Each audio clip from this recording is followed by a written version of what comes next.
በጎንደርና ጎጃም ግንባር አዳዲስ የውጊያ ግንባሮች ተከፍተዋል። በጎንደር ዓለም አቀፉን መንገድ ለግማሽ ቀን ያዘጋው ውጊያ ነጋዴ ባህር አዳኝ አገር ጫቆና መተማ ላይ ተካሂዷል። በጎጃም ቋሪት ላይ ከፍተኛ ሰብአዊ ኪሳራ የተመዘገበበት ውጊያ ቀጥሏል። በተለይም በመተማ 4 መንደሮች ሙሉ በሙሉ በፋኖ ኃይሎች ነፃ መውጣታቸው ሲሰማ ለ7 ሰዓታት በዘለቀ ውጊያ ከ5000 በላይ ተተኳሽን ጨምሮ የተለያዩ ጦር መሳሪያዎች በምርኮ ገቢ ሆነዋል። ቀዳሚ የግንባር መረጃዎቻችን ናቸው። በሌላ በኩል አገዛዙ በበርካታ አካባቢዎች የድሮን ቅኝት ላይ መሆኑ ተሰምቷል። ከምርጫ በፊት መጠነ ሰፊ የአየር ድብደባዎችን ለመፈጸም እቅድ እንዳለውም ተመላክቷል። ዝርዝር የደህንነት ጥንቃቄ መልእክቶችን ይዘናል። በህወሓት ኢህአዴግ ዘመን በእስር ቤት ሲማቅቁ የቆዩት የሕክምና ልሂቁ ፕሮፌሰር አስራት ሐኪማተው እንዲሰቃዩ ከተደረገ በኋላ ወደ አሜሪካን ሀገር ቢወጡም በዝች ቀን ልክ በዛሬው ዕለት ግንቦት 6 1991 ዓ.ም አረፉ። ይች ቀን የታላቁ የሕክምና ልሂቅ የአማራ ህዝብ ጠበቃ የኢትዮጵያን ነጋ አሻግረው የተመለከቱ ብሩህ ሰው የሰማዕትነት ቀን ነች። የአማራ ህዝብ መዳኛ የታላቁ አባታችን ፕሮፌሰር አስራት ወልደየስ መንገድ ነው ሲል አንድነት ለአማራ ህልውና አንድነት ያስተላለፈውን ወቅታዊ መልእክት በዜናችን ይዘነዋል። የሱዳን ውጭ ጉዳይ ሚኒስተር በብልጽግና ላይ ዓለም አቀፍ የዲፕሎማሲ ዘመቻ ከፈተ። ብልጽግና በኢትዮጵያ ግዛት ለጦር አጋሩ የሱዳን ፈጥኖ ድራሽ ኃይል 10,000 ጦር ማሰልጠኑንና የድሮን ጦር ሰፈር ማቋቋሙን የሚያጋለጥ ሰነድ አዘጋጅቶ ለዲፕሎማቶች ልኳል። የሰነዱ ዓላማ ኢትዮጵያ በቀጠናው የነበራትን የሰላም ሰጭነት ታሪክ በጦረኝነት የቀየረው ብልጽግናን በዓለም ላይ ማስወገዝ ነው። አብራችሁን ስትዘልቁ ትሰሙታላችሁ። የአስመራው መንግስት ስልታዊ ጥቃት ተከፍቶብኛል ሲል የብልጽግናው አለቃ አብይ አህመድ ደግሞ ከፈረንሳዩ ፕሬዝዳንት ኢማኑኤል ማክሮን ጋር ባደረጉት ቆይታ በቀይ ባህር ጉዳይ ድጋፍ እንዳገኙ ሲናገሩ ተሰምተዋል። በሌላ በኩል የግብፁ ፕሬዝዳንት አልሲሲ በኢትዮጵያ ጉዳይ በኡጋንዳ ስብሰባ ተቀምጠዋል። ለሰዓቱ የመረጥንላችሁ ቀጠናዊ ዜና ትንታኔያችን ነው። ሰላም ጤና ስጥልን ውድ የጣና ቲቪ ተከታታይ ቤተሰቦቻችን፣ አብራችሁን ስትቆዩ እነዚህንና ሌሎች ዝርዝር መረጃዎችን ታደምጣላችሁ። አክብሮታዊ ግብዣችንን በማስቀደም ወደ ሰዓቱ ዜናና መረጃዎቻችን እናመራለን። በጎንደር ግንባር መተማ ቀጠና የአገዛዙ ጦር ምሽግን ማዕከል ያደረገ ውጊያ ለ7 ሰዓታት ተካሄደ። አገዛዙ በበርካታ አካባቢዎች የድሮን ቅኝት ላይ መሆኑ ተሰምተዋል። ከምርጫ በፊት መጠነ ሰፊ የአየር ድብደባዎችን ለመፈጸም እቅድ እንዳለውም ተመላክተዋል። በምዕራብ ጎንደር ነጋዴ ባህር አዳኝ አገር ጫቆና መተማ አካባቢዎች አዲስ የውጊያ ግንባር መከፈቱ ተሰምተዋል። በፋኖ ኃይሎችና በአገዛዙ ጦር መካከል በተካሄደ ውጊያ በርካታ ሰብአዊና ወታደራዊ ቁሳዊ ውድመት መመዝገቡን ከፋኖ ምንጮች ሰምተናል። ውጊያው የተቀሰቀሰው በአፋብን በላይ ዘለቀ እዝ መይሰው ካሳ ሁለተኛ ኮር የፋኖ ኃይሎች በከፈቱት ማጥቃት እንደሆነ የገለጹት የፋኖ የመረጃ ምንጮች በተለይ በአዳኝ አገር ጫቆ የተካሄደው ውጊያ ትናንት ግንቦት 5 ለግማሽ ቀን ያክል ዋናውን መንገድ የዘጋ እንደነበር ለጣና ገልጸዋል። በዚህ አውደ ውጊያ የአገዛዙን ጦር መሪን ጨምሮ 21 የሰራዊቱ አባላት አስከሬን መቁጠራቸውን ያረጋገጡት የፋኖ ምንጮች ቁጥሩ በውል ያልታወቀ የአገዛዙ ጦር ቁስለኛ መሆኑን ገልጸው አክለውም 19 ክላሽኮቭ ጠመንጃና ከ5000 በላይ ተተኳሽ በወታደራዊ ምርኮ መረጃ መመዝገቡን ለጣና አረጋግጠዋል። በዚህ አውደ ውጊያ በፋኖ ኃይሎች ላይ መጠነኛ የሚባል ጉዳት መመዝገቡን የገለጹት የፋኖ ምንጮች ውጊያው በፋኖ የበላይነት መጠናቀቁን ያስረዱት ይህ ግንቦት 4 ጀምሮ በተከታታይ ሲካሄድ የቆየ የዚህ ቀጠና አውደ ውጊያ አድማሱን አስፍቶ ወደ መተማ ወረዳ መሻገሩ ታውቋል። አብዛኛው የመተማ ቀጠና በፋኖ ኃይሎች ቁጥጥር ስር የሚገኝ ሲሆን የብልጽግና ሰራዊት በበኩሉ በተመረጡ ቦታዎች ላይ በመስፈር የከባድ መሳሪያ ድብደባዎችን በመፈጸም ተገድቦ እንደሚገኝ ነው የታወቀው። በዚሁ በመተማ ቀጠና መንደር 1 መንደር 2 መንደር 3 እና መንደር 4 በተባሉ አካባቢዎች ለምርጫ ቅስቀሳ ሲንቀሳቀሱ በነበሩ የአገዛዙ ካድሬዎች ላይ ጥቃት የከፈቱት የፋኖ ኃይሎች 3ቱን መንደሮች በአንድ ዘመቻ ሙሉ በሙሉ መቆጣጠራቸው ታውቋል። በተመሳሳይ በዚሁ ቀጠና የአገዛዙን ምሽግ ማዕከል ያደረገ ውጊያ ለ7 ሰዓታት ተካሂዷል ያሉት የፋኖ ምንጮች ፋኖ ወደ አገዛዙ ምሽግ ዘልቆ በመግባት ታላቅ ኦፕሬሽን ፈጽሟል ያሉት። በአውደ ውጊያው ከ21 በላይ የአገዛዙ ታጣቂዎች ሲሞቱ ከ13 በላይ የሚሆኑት ደግሞ ቆስለዋል። በትናንትናው ዕለት ግንቦት 5 ቀን በመተማ ወረዳ በቀጠለው የፋኖ የማጥቃት ዘመቻ በርካታ ቀጠናዎች በፋኖ ኃይሎች ቁጥጥር ስር መዋላቸውን የፋኖ ምንጮች ለጣና አረጋግጠዋል። ከአራማራ ክፍለ ጦር ከመንደር 1 እስከ መንደር 4 ያለውን ቀጠና ሙሉ በሙሉ ተቆጣጥሯል ያሉት የፋኖ ምንጮች በቱመት ከተማ መሽጎ የነበረው የአገዛዙ ጦር በሽንፈት ከከተማዋ ወጥቶ ወደ ገንደውሃ መሸሸቱን ለጣና አረጋግጠዋል። ይህ በእንዲህ እንዳለ በጎጃም ቋሪት ብራዳማ አካባቢ በፋኖ ኃይሎችና በአገዛዙ ጦር መካከል ውጊያ መቀስቀሱ ተሰምተዋል። ውጊያው የአገዛዙ ጦር ጦር ለማጥቃት የከፈተው መሆኑን የገለጹት የፋኖ ምንጮች በመልሶ ማጥቃት ክፉኛ መመታቱን ገልጸዋል። የአገዛዙ ጦር ከጂጋ ዙ-23ና ተጨማሪ ኃይል በማስገባት የተረፈውን ኃይል ለማገዝ ጸረ ማጥቃት ውጊያ ቢከፍትም ቀድሞ የገባው ጦር ከባድ ሰብአዊ ኪሳራ አስተናግዷል ያሉት የፋኖ ምንጮች በዚህ አውደ ውጊያ የተመዘገበውን ዝርዝር ሰብአዊ ኪሳራ በአሃዝ አልገለጹም። ሆኖም በርካታ ሰብአዊ ኪሳራ ተመዝግቦበታል በተባለው በዚህ አውደ ውጊያ የአካባቢው ሚሊሻዎችን ከነትጥቃቸው ከስምሪት ቀጠናቸው በመክዳት መበታተናቸው ታውቋል። ይህ በእንዲህ እንዳለም የብልጽግናው አየር ኃይል ከዚህ ሳምንት ጀምሮ ምርጫው እስከሚካሄድበት ቀን ግንቦት 24 ድረስ የፋኖ ኃይሎችን የማጥቃት የውጊያ ዘመቻዎች ለመገደብ ያለመ መጠነ ሰፊ የድሮንና ጀት ቅኝቶች እንዲያደርግ አልፎም ድብደባዎችን እንዲፈጽም መታዘዙ ተሰምተዋል። ይህንን ተከትሎ በሸዋ፣ በሳሲት፣ በመሃል አምባ፣ በጋውና፣ በጭንበሬ፣ በበዞ፣ በመዘዞ፣ በይፋትና አንኮበር ቀጠና እየተካሄደ መሆኑን የጠቆሙት የፋኖ ምንጮች በእነዚህ አካባቢዎች የሚገኘው ህዝብና የፋኖ ሰራዊት ጥንቃቄ እንዲያደርጉ ጠቁመዋል። በተመሳሳይ በጎንደር ደብረ ታቦርና በአንበሳሜ ዙሪያ ዛሬ ግንቦት 6 ቀን ከፍተኛ የድሮን አሰሳ እየተደረገ መሆኑ ተጠቁመዋል። የአሰሳ እንቅስቃሴ እየተደረገባቸው ያሉ ዋና ዋና መስመሮች በደብረ ታቦር አቅጣጫ ማህደረ ማርያም፣ አለምበር፣ መሉ ሐሙሲት፣ ጋሳኝ ዋነኞቹ መሆናቸው ተጠቁመዋል። የመረጃው ምንጮች እንደሚሉት ያልተለመደ የአየር ላይ እንቅስቃሴዎች በትኩረት መከታተል፣ ቅኝት በሚካሄድባቸው መስመሮች ላይ የሚደረጉ የቡድን እንቅስቃሴዎችን መቀነስ፣ መረጃው ለሌሎች እንዲደርስ በማድረግ የወገኖቻችንን ደህንነት መጠበቅ ይገባል ብለዋል። የአማራ ህዝብ መዳኛ የታላቁ አባታችን ፕሮፌሰር አስራት ወልደየስ መንገድ ነው ሲል አንድነት ለአማራ ህልውና አንድነት አስታወቀ። ታላቁ አባታችን ለከፈሉልን ውድ የህይወት ዋጋ የዛሬና የነገ ትውልድ ሲያመሰግኖት ይኖራል። በልባችን ውስጥ ሐውልቶ ቁሟልና አብረውን ይኖራሉ በሚል ዝክረ አስራት ወልደየስ የመታሰቢያ መልእክቱን ያስተላለፈው አንድነት የአማራ ህዝብ መዳኛ የታላቁ አባታችን ፕሮፌሰር አስራት ወልደየስ መንገድ ነው በማለት አሳስቧል። ልክ በዛሬው ዕለት ግንቦት 6 1991 ዓ.ም በአፍሪካ የመጀመሪያው ስፔሻሊስት የቀዶ ሕክምና ባለሙያና የሰብአዊ መብት ታጋይ ታላቁ ፕሮፌሰር አስራት ወልደየስ ህይወታቸውን ማለፉን በማስታወስ የሚጀምረው መግለጫው ሐኪማተው የሞቱበትን አጋጣሚ በቁጭት ገልጾታል። በህወሓት ኢህአዴግ ዘመን በእስር ቤት ሲማቀቁ የቆዩት የሕክምና ሊህቁ ፕሮፌሰር አስራት ሐኪማተው እንዲሰቃዩ ከተደረገ በኋላ ወደ አሜሪካን ሀገር ቢወጡም በዝች ቀን አረፉ በማለት የሚያወሳው የአንድነት መግለጫ ይች ቀን የታላቁ የሕክምና ሊህቅ የአማራ ህዝብ ጠበቃ የኢትዮጵያን ነጋ አሻግረው የተመለከቱ ብሩህ ሰው የሰማዕትነት ቀን ነች ሲል ሰማዕቱን የአማራ አባት ዘክረዋል። ልክ በዛሬው ዕለት ታላቁ የዛሬ 27 ዓመት የሰብአዊ መብት ተሟጋች የመላው አማራ ህዝብ ድርጅት መስራችና መሪ የአማራ ህዝብ የትግል እንቅስቃሴ ቀንዲል የነበሩት ታላቁ አርበኛና ሰማዕት አባታችን ፕሮፌሰር አስራት ወልደየስ ማረፋቸውን በማሰብ በዛሬው ዕለት ይህንን መግለጫ ስናወጣ የአማራ ህዝብ የተጋረጠበትን የህልውና አደጋ መውጫ መንገድ የአባታችን መሆኑን በማሰብ ነው ያለው አንድነት። የአማራ ህዝብ መነሻው የህልውና ትግል አማራነት ሆኖ መዳረሻው ኢትዮጵያ መሆኑን አጽንኦት ሰጥተዋል።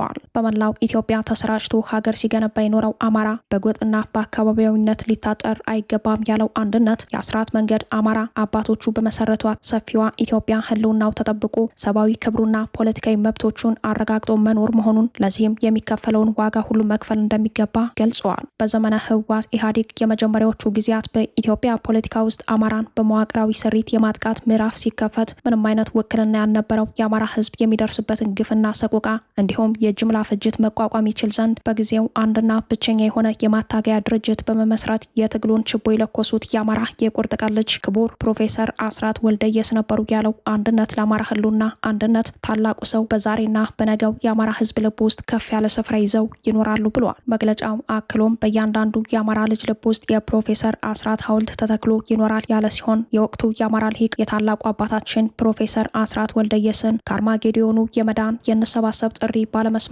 ያጠፉት ጥፋት ብዙ ቢሆንም ዛሬም የታላቁ አባታችንን የንሰባሰብ ጥሪ በአግባቡ አለመሰማቱ የሚያስቆጭ መሆኑን ገልጸዋል። ሀገር ሰሪው ታላቁ የአማራ ህዝብ የበዛ ዋጋ ከፍሎ በገነባት ኢትዮጵያ ዛሬ በ21ኛው መቶ ክፍለ ዘመን ማንነቱ እንደ ወንጀል ተቆጥሮ የጥፋት ሰይፍ ተመዞበታል ያለው አንድነት ከተመዘዘበት የጥፋት ሰይፍ ለመዳንም እንደ ህዝብ በህይወት የመኖር ያለመኖር የህልውና ትግል ውስጥ በገባበት በዚህ ጊዜ ሊቃኑ በአንድ ዕጣ በአንድ የትግል መስመር መሰለፍ እንዳለባቸው አሳስበዋል።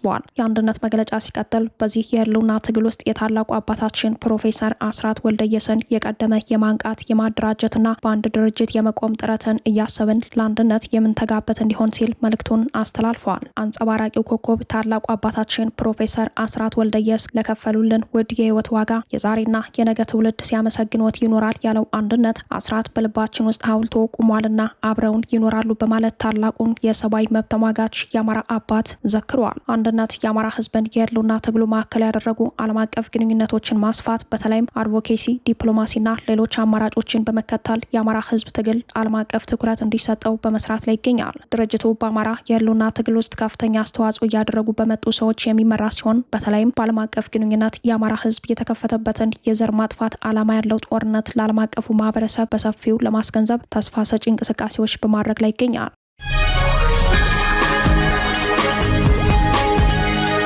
የሱዳን ውጭ ጉዳይ ሚኒስተር በብልጽግና ላይ ዓለም አቀፍ የዲፕሎማሲ ዘመቻ ከፈተ። ሰነዱ የፓኪስታን ውጭ ጉዳይ መስሪያ ቤት ደርሷል። የሱዳን ወታደራዊ መንግስት በብልጽግና ላይ ዓለም አቀፍ የዲፕሎማሲ ዘመቻ መክፈቱ ተሰምተዋል። የሱዳን ውጭ ጉዳይ ሚኒስተር ኢትዮጵያን የተመለከተ አዲስ ሰነድ አዘጋጅቶ ለበርካታ ሀገራት ዲፕሎማቶች መበተኑን የአረቡ ዓለም ሚዲያዎች በመዘገብ ላይ ናቸው። ሰነዱ የብልጽግናው አገዛዝ ለሱዳን ፈጥኖ ድራሽ ኃይሎች የጦር ሰፈር በኢትዮጵያ ግዛት በመስጠት ከ10 ሺህ በላይ ጦር አሰልጥኖ በሱዳን ላይ ለማዝመት ዝግጅት ማድረጉን በማጋለጥ ይጀምራል። ይህንን ሰነድ አዘጋጅቶ ለበርካታ ሀገራት ዲፕሎማቶች የበተነው የሱዳን ውጭ ጉዳይ ሚኒስተር ብልጽግናን ጨምሮ በቀጠናው እጃቸውን ያስገቡ ኃይሎች በአጠቃላይ የሚተችና የሚያወግዝ ነው። በተለይም ኢትዮጵያን ዋና ተከሳሽ ያደረገው የሱዳን የውጭ ጉዳይ ሚኒስተር በሱዳን በሚገኙ የውጭ ሀገራት ተልእኮዎችና ዲፕሎማቶች እጅ መግባቱን ፓኪስታን ኦብዘርቨር የተሰኘ የዜና ምንጭ ዘግቧል። በሰነዱ ላይ የሱዳን ወታደራዊ መንግስት ብልጽግና በኢትዮጵያ ውስጥ በ10 ሺዎች የሚቆጠሩ የፈጥኖ ድራሽ ኃይሎች አሰልጥኖ ሊያዘምት መሆኑ ተብራርቶ መቅረቡን ዘገባው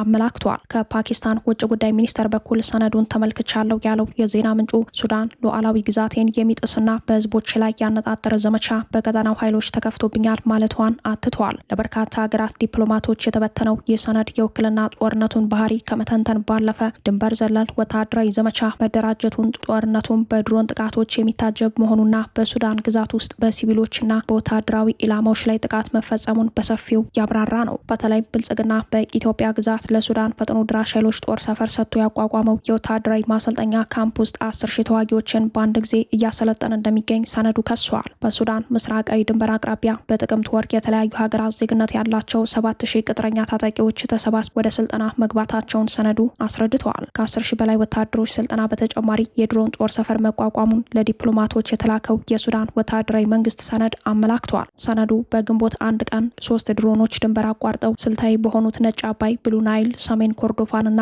ደቡብ ኮርዶፋን ግዛቶች ላይ ኢላማ ማድረጋቸውን ተጨማሪ መረጃ ሰጥተዋል። አንደኛው ድሮን ጥቃቱን ፈጽሞ እየተመለሰ ባለበት ወቅት የሱዳን ኃይሎች መጥተው እንደጣሉትም ሰነዱ ይገልጻል። ሌላው በመጋቢት 17 ቀን ድንበር አቋርጦ በሱዳን ኃይሎች ይዞታ በብሉ ናይል እና በኩርሙክ ከተማ ላይ ጥቃት ያደረሰ ሲሆን ጥቃቱም በሱዳን ጦር ተመቶ ስለመውደቁ ሰነዱ አመላክቷል።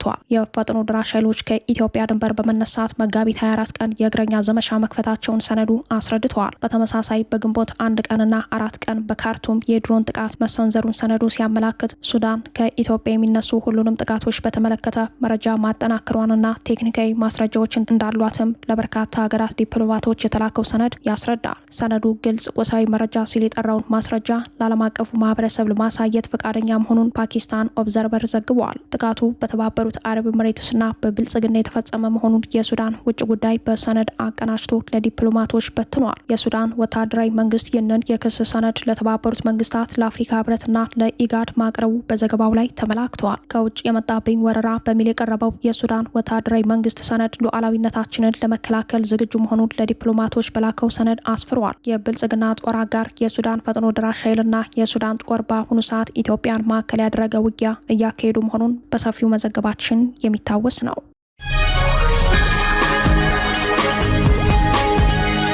የአስመራው መንግስት ስልታዊ ጥቃት ተከፍቶብኛል ሲል የብልጽግናው አለቃ አብይ አህመድ ደግሞ ከፈረንሳዩ ፕሬዝዳንት ኢማኑኤል ማክሮን ጋር ባደረጉት ቆይታ በቀይ ባህር ጉዳይ ድጋፍ እንዳገኙ ሲናገሩ ተሰምተዋል። በሌላ በኩል የግብፁ ፕሬዝዳንት አልሲሲ በኢትዮጵያ ጉዳይ በኡጋንዳ ስብሰባ ተቀምጠዋል። ኢትዮጵያ የምትገኝበት የምስራቅ አፍሪካ ቀጠና በአዲስ ኃይል አስተላለፍ ውጥረት ውስጥ ገብተዋል። የትራምፕ አስተዳደር የቀጠናው ግጭቶችን በእርቅ ለማስቆም አዲስ ፖሊሲ ይዞ መምጣቱን ተከትሎ ከኤርትራ እስከ ኢትዮጵያ፣ ከኢትዮጵያ እስከ ሱዳንና ግብጽ እንዲሁም እንዲሁም ሶማሊያ ድረስ ትርምሱ ጨምሯል። ከዚህ ጋር ተያይዞ ቀጠናዊ ኃይል አስተላለፉ ሙሉ ለሙሉ እየተቀየረ ባለበት ሁኔታ በአሜሪካ ዲፕሎማሲያዊ ድል የቀናው የኤርትራ መንግስት ስልታዊ ጥቃት ተከፍቶብኛል፣ የተቀናጀ የሚዲያና የዲፕሎማሲ ዘመቻ በሰፊው ተከፍቶብኛል ሲል በማስታወቂያ ሚኒስተሩ በኩል በወጣው መግለጫ አስታውቋል። በሚኒስተሩ የማነ ገብረ መስቀል ይፋዊ የኤክስ ገጽ በኩል ይፋ የሆነው አዲሱ የአስመራ መንግስት መግለጫ በኤርትራ ላይ የሚሰነዘረው የተቀናጀ የሚዲያና የዲፕሎማሲ ዘመቻ ከቅርብ ሳምንታት ወዲህ በከፍተኛ ሁኔታ ማገርሸቱን በመግለጽ ድርጊቱ ሆን ተብሎ ሀገሪቱን ለማዳከም የሚደረግ የቆየ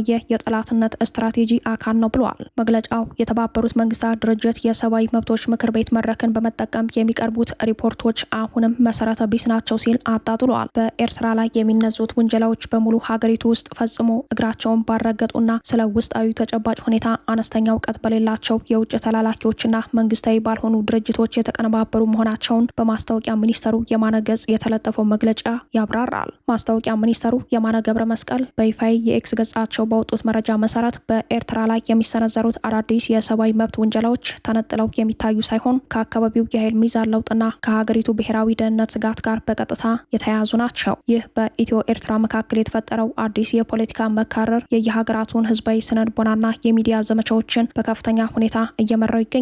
የኤርትራ ዲፕሎማቶች በዓለም አቀፍ ደረጃ የሚነሳባቸውን ማንኛውንም ተቃውሞ ሀገሪቱን ለማዳከምና በብልጽግናው አገዛዝ በኩል የሚሰነዘሩባትን ስልታዊ ጫናዎች ለማገዝ የተወጠነ ስልት አድርገው የተረጎሙበት አውድ ስጋታቸውን አመላክተዋል። የኤርትራ መንግስት በምዕራባውያንና በተባበሩት መንግስታት ድርጅት ላይ የሚያሰማውን ተከታታይ የሴራ ክስ በማስተባበል ላይ የቀጠለው በቀጠናው ላይ እየደረሰበት ያለውን ዲፕሎማሲያዊ ስጋት ለመቀልበስና የውስጥ ህዝባዊ አንድነት በውጭ ጠላት ትረካ ለማጠናከር በማሰብ ነው ተብሏል። ለኤርትራው ገዢ ስጋት የሆኑት የብልጽግናው አለቃ አብይ አህመድ በአሰብ የተዘጋጁበትን ድንበር ተሻጋሪ ጦርነት እንዲያቆሙ በትራምፕ አስተዳደር በተገደዱበት በዚህ ወቅት ከፈረንሳዩ ፕሬዚዳንት ኢማኑኤል ማክሮን ጋር በአዲስ አበባ በመከሩ ሰዓት ፈረንሳይ ኢትዮጵያ የባህር በር ለማግኘት የምታደርገውን ጥረት ትደግፋለች ብለዋል። ሆኖም ፈረንሳይ የኃይል አማራጮችን እንደማታበረታታ ይታወቃል።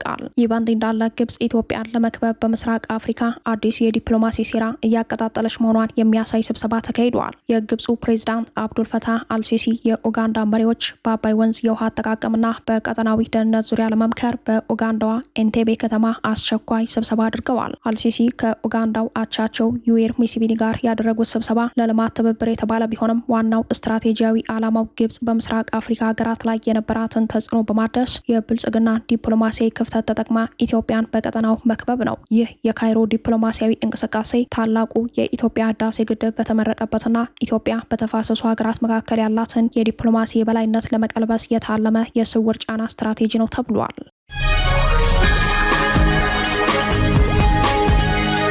የአሜሪካው ፕሬዝዳንት ዶናልድ ትራምፕ በቻይና አነጋጋሪ ጉብኝታቸው ሁለቱ ሀገራት በዓለም አቀፍ ፖለቲካ ውስጥ እምብዛም የማይታይ ስምምነት ማድረጋቸው ተሰምተዋል። ሀገራቱ በኢራን የኒውክሌር ጦር መሳሪያ ጉዳይ ተመሳሳይ አቋም ላይ መድረሳቸው አዲስ የዲፕሎማሲ ምዕራፍ ሆኗል። በቻይና አነጋጋሪ የፖለቲካ ጉብኝት እያደረጉ ያሉት የአሜሪካው ፕሬዝዳንት ዶናልድ ትራምፕ ከቻይናው ፕሬዝዳንት ዢ ጂንፒንግ ጋር ፊት ለፊት ተገናኝተው መክረዋል። ትራምፕ በውይይቱ ላይ ከባድና አስቸጋሪ በነበሩ ጊዜያት ውስጥ በርካታ ችግሮችን በጋራ ተነጋግረን መፍትሄዎችን ሰጥተናል። በቀጣይም አብረን እንሰራለን። ለቻይና ታላቅ አክብሮት አለኝ። ታላቅ መሪ ነው ያላት። ብዙ ሰዎች ቻይና ታላቅ መሪ ነው ያላት ስል አይወዱም፣ ግን ደግሞ እውነት ስለሆነ እናገራለሁ ሲሉ ተሰምተዋል። ትራምፕ ወደ ቻይና ባደረጉት ጉዞ በርካታ ከቴክኖሎጂ ጋር የተቆራኘ ቢዝነስ ያላቸውን ቢሊዮነሮች አስከትለዋል። በኢኮኖሚ በኩል ለዓመታት ከአሜሪካ ቀጥሎ ሁለተኛውን የኢኮኖሚ ኢምፓየር ገንብታ የቆየችው ጃፓንን በመገልበጥ የሁለተኛነቱን ደረጃ የያዘችው ቻይና አሁን ደግሞ አሜሪካ ቀድማ የአንደኝነቱን ደረጃ ለመውሰድ እየታገለች ትገኛለች። በሁለቱ ሀገራት መካከል በኤሌክትሪክ ተሽከርካሪዎች፣ በአርቲፊሻል ኢንተለጀንስ እና በሌሎች በርካታ ዘርፎች የሚደረጉ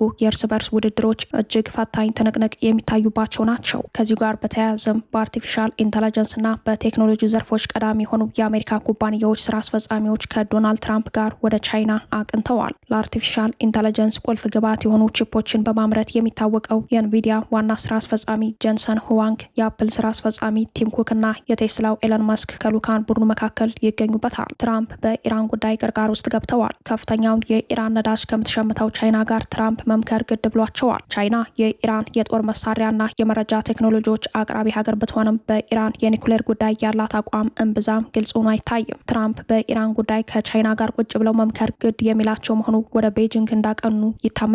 ይህንን ተከትሎ በኢራን ጉዳይ የአሜሪካ ቻይና ያልተጠበቀ ስምምነት የዕለቱ የዓለም መነጋገሪያ ርዕሰ ጉዳይ ሆኖ ውሏል። በዓለም አቀፍ ፖለቲካ ውስጥ እምብዛም የማይታይ ስምምነት ተሰምቷል።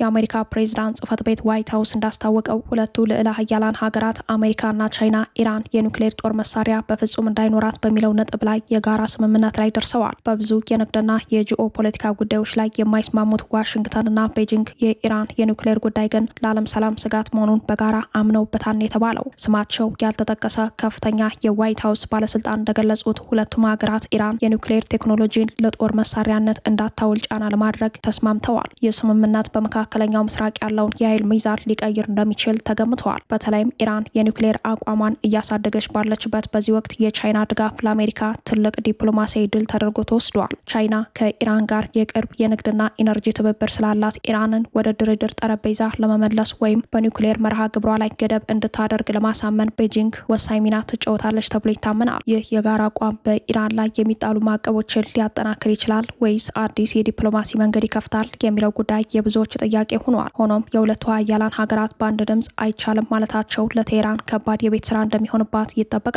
ይህ ዜና በሚሰማበት ዕለት ኢራን ዩራኒየምን እስከ 90 በመቶ ለማበልጸግ ዝግጁ መሆኗን አስጠንቅቃለች። በመካከለኛው ምስራቅ ያለው ውጥረት በከፍተኛ ሁኔታ እየጨመረ ባለበት በዚህ ወቅት ኢራን በድጋሚ ጥቃት የሚሰነዘርባት ከሆነ የኒውክሌር ፕሮግራሟን ወደ መጨረሻው ምዕራፍ እንደምታሸጋግር ገልጻለች። የኢራን ፓርላማ የብሔራዊ ደህንነትና የውጭ ጉዳይ ፖሊሲ ኮሚቴ ቃል አቀባይ ኢብራሂም ርዛኢ በሰጡት መግለጫ ሀገሪቱ ጥቃት ቢሰነዘርባት ዩራኒየምን እስከ 90 በመቶ ንጽህና የማበልጸግ አማራጭ እንዳላት አስታውቀዋል። ዩራኒየምን 90 በመቶ ማበልጸግ ማለት ለኒውክሌር ቦምብ ወይም የጦር መሳሪያ ግንባታ የሚያስፈልገው የንጽህና ደረጃ ላይ መድረስ ማለት ነው። ይህ ደግሞ ኢራን እስከዛሬ ከደረሰችበት ደረጃ እጅግ የላቀ ነው። በድጋሚ ጥቃት ቢሰነዘርብን አንዱ አማራጫችን 90 በመቶ ማበልጸግ ይሆናል። ይህንንም በፓርላማ እንመክራለን ሲሉ ረዛኢ በኤክስ ገጻቸው ላይ አስፍረዋል።